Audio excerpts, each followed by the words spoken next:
गेल्या 2 दिवसांपूर्वी जळगाव शहरातील पिंपराळा रेल्वे उड्डाण पुलाचे लोकार्पण झाले।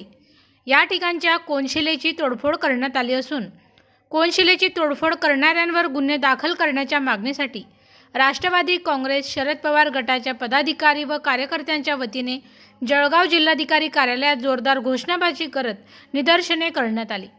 कोनशिलेवर मंत्री गिरीश महाजन यांचे नाव नसल्याने तसेच एकनाथ खडसे यांच्या नावामुळे आत्मसन्मान दुखावल्यामुळे भाजप कार्यकर्त्यांनीच कोनशिलेची तोडफोड केल्याचा आरोप राष्ट्रवादी काँग्रेस कार्यकर्त्यांनी केला असून संबंधितांवर कारवाईची मागणी केली आहे।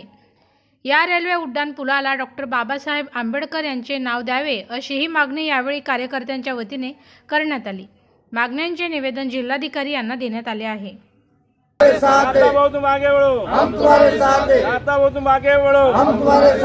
कोनशिला तोडणाऱ्या गुन्हेगारावर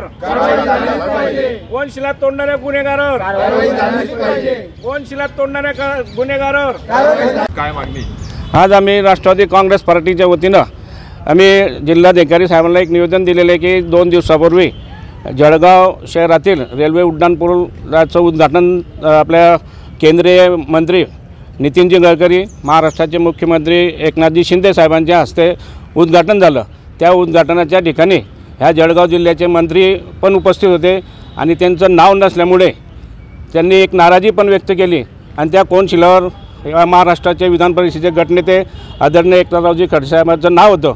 ते नाव तोडून कोनशिला पूर्ण तोडण्यात आलेली आहे। आम्ही ज्यांनी कोनशिला तोडली त्याच्यावर गुन्हे दाखल व्हावे आणि त्यांना अटक व्हावी अशी आमची जिल्हाधिकारी साहेबांकडे मागणी केलेली आहे।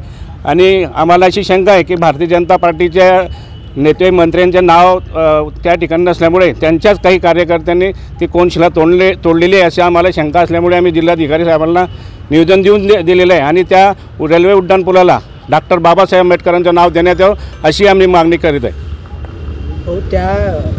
आणि त्यात एकनाथ खडसेंचं नाव होतं म्हणून ती तोडली का अशी आम्हाला शंका आहे की त्या ठिकाणी ह्या जळगाव जिल्ह्याच्या मंत्र्यांचे पालकमंत्र्यांचे नाव नव्हते।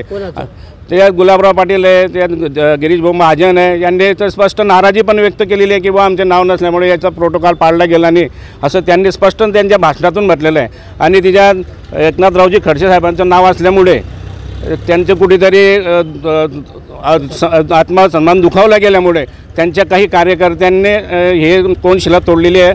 त्या ठिकाणी CCTV कॅमेरे आहे, ते पोलीस यंत्रणेने तपासून त्यांच्यावर गुन्हे दाखल व्हावे अशी आमची मागणी आहे।